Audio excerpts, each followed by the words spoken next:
evacuate, evacuate.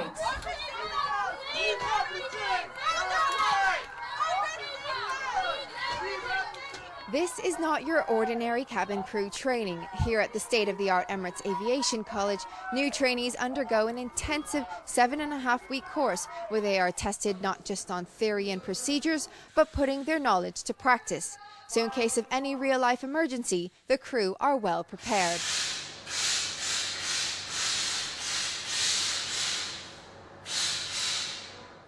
I think here at Emirates, incredibly well prepared. As you've seen, what we call the fidelity, the high fidelity of our evacuation trainers, they are real to life. We're very lucky that our shareholder, our owner, understands that if you're going to get the best in the air, you actually have to make sure that the people here on the ground have the best. To remind yourself of the safety aspects of this aircraft, please read the safety card in your seat pocket. As passengers, when we fly, we can sit back, relax, and enjoy the ride. But for the crew on board who look after hundreds of passengers, it's not just about serving a hot meal, but being prepared for whatever happens at 40,000 feet. 5, 6, 7, 8, 9, 10, 28, 29, 30. But what's the most common emergency on board? Medical is probably the majority of things that we have. If you think about the fact that some of our flights can be 16 hours, a lot of things can happen. Emergencies, we've been very lucky. We have some things like rejected takeoffs and those sorts of things that many airlines have, but we really haven't had anything major. So the crew get to practice a lot of things that I hope and I know they will never ever have to deal with in real life.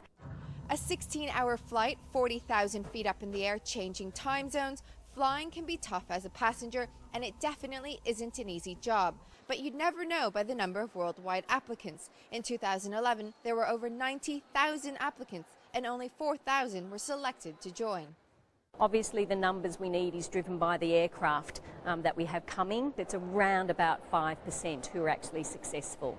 So, the people who come are pretty amazing, and we go around the world. I think last year we went to 146 cities in 79 countries to look for our cabin crew. So they're a pretty special bunch of people.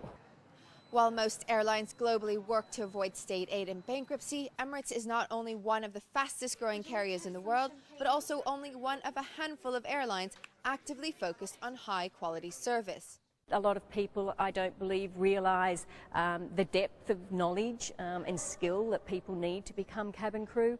So for me, it's around that breadth and understanding that, for us as an airline, safety is at the heart of our operation. So we spend a lot of time with our crew looking at our emergency and safety procedures.